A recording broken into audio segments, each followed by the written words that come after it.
हाल ही में 5 राज्यों में विधानसभा चुनाव हुए, जिसके बाद एमपी, राजस्थान और छत्तीसगढ़ में मुख्यमंत्री कौन बनेगा उसे लेकर खूब चर्चा हुई। अब सभी राज्यों में सीएम ने अपनी कुर्सी संभाल ली है, लेकिन मध्य प्रदेश एक ऐसा राज्य है जहां नए मुख्यमंत्री बनने के बाद भी पूर्व मुख्यमंत्री को लेकर उनके समर्थक भावुक है। इसी बीच समाजवादी पार्टी के मुखिया अखिलेश यादव ने बीजेपी पर निशाना साधा। उन्होंने कहा कि मध्य प्रदेश में मामा की वजह से सरकार बनी, अब वही मामा दुखी है। ये केवल 24 तक हैं और 24 के बाद क्या होगा वो आप जानते हो क्या होगा।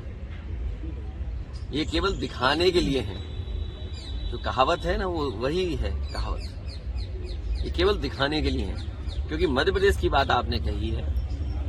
मध्य प्रदेश में ये कहा गया और अखबारों में आज भी निकल रहा है, सोशल मीडिया पे आज भी चल रहा है कि जो लाडली योजना थी उसकी वजह से सरकार बनी। देश के प्रधानमंत्री जी ने भी ये कहा कि महिलाओं का वोट ज्यादा मिला।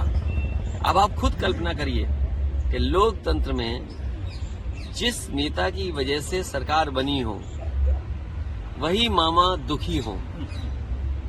मामा को दुखी करना ये अच्छी बात नहीं है। और इसका परिणाम जो आने वाला है वो आने वाले समय में 24 को आप देख लेंगे।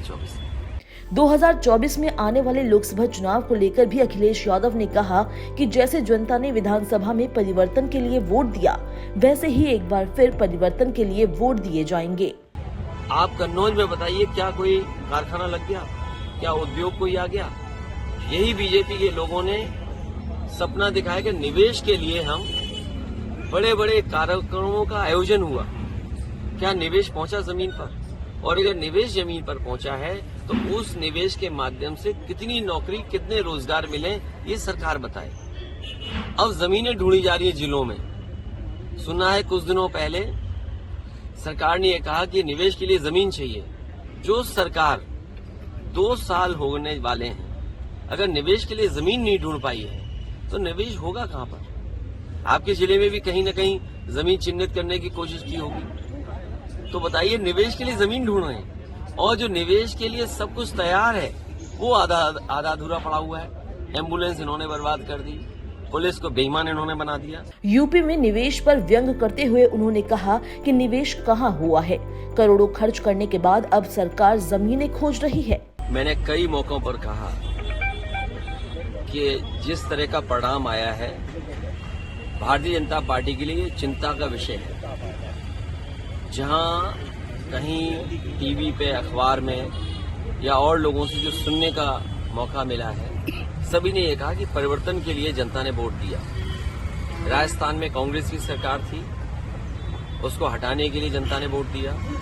छत्तीसगढ़ में कांग्रेस की सरकार थी, उसको हटाने के लिए वोट दिया। तेलंगाना में बीआरएस की पार्टी की सरकार थी, उसे हटाने के लिए वोट दिया। मध्य प्रदेश की परिस्थितियां अलग थी। समाजवादियों को भी साथ लिया होता या अन्य दलों को साथ जोड़ा होता तो परिणाम मध्य प्रदेश का भी परिवर्तन का होता। जितने भी लोग हैं जिन्होंने भी उसकी समीक्षा की है चुनाव की, उन्होंने कहा कि जनता परिवर्तन चाहती थी और कुछ योजनाओं को लाभ पहुंचा, इसलिए सरकारें बनी। तो ये सबसे बड़ा चिंता का विषय है भारतीय जनता पार्टी के लिए, क्योंकि जब दिल्ली का चुनाव होगा तो जनता एक बार फिर परिवर्तन के लिए वोट देगी। उन्होंने कहा कि नौजवान बेरोजगारी से दुखी है, इसलिए सरकार की आंखें खोलने के लिए ऐसा कदम उठाया।